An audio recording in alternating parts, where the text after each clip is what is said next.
Hi friends, welcome to Thulasi Mani kitchen friends. இன்றைக்கி வீடியோவில் அவல் கேசரி பார்க்கலாம். ஸ்வீட் ரெசிபி ரொம்ப டேஸ்டியாக ஈஸியாக எப்படி ரெடி பண்ணுறதுன்ட்டு பார்க்கலாம்.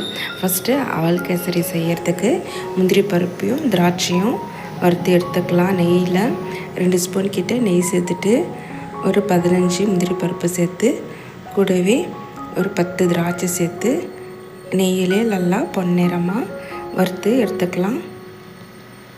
இந்த அளவுக்கு நல்லா வறுப்பட்டு வந்திருக்கு. இப்போ ரெண்டுத்தையும் எடுத்து பிளேட்டில் வச்சுக்கிறேன். இப்போ அதே நெய்யில் ஒரு கப் அளவுக்கு அவல் சேர்த்துருக்கேன். இது கெட்டியான அவல். கேசரிக்கெலாம் கெட்டியான அவல் நல்லாயிருக்கும். நெய்யிலே நல்லா பொன்னிறமாக கலர் மாறுற வரைக்கும் லைட்டாக வதக்கி எடுத்துக்கலாம். அடுப்பை லோ ஃப்ளேமில் வச்சு நல்லா கலந்து லைட்டாக கலர் மாறந்தும் இப்போ எடுத்துக்கலாம். இப்போ நல்லா வறுப்பட்டுடுதுங்க. இப்போ எடுத்து தட்டில் வச்சுக்கிறேன்.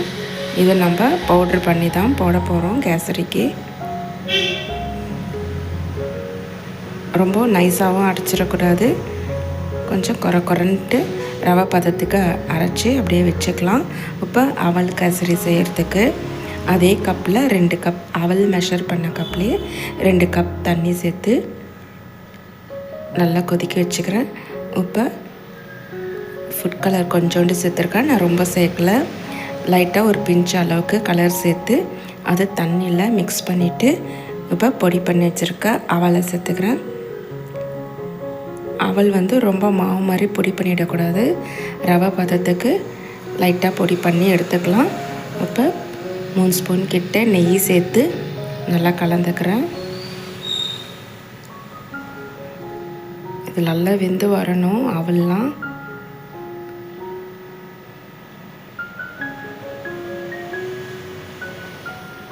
இப்போ நல்லா கலந்துட்டு இப்போ நல்லாவும் வெந்து வந்திருக்கு.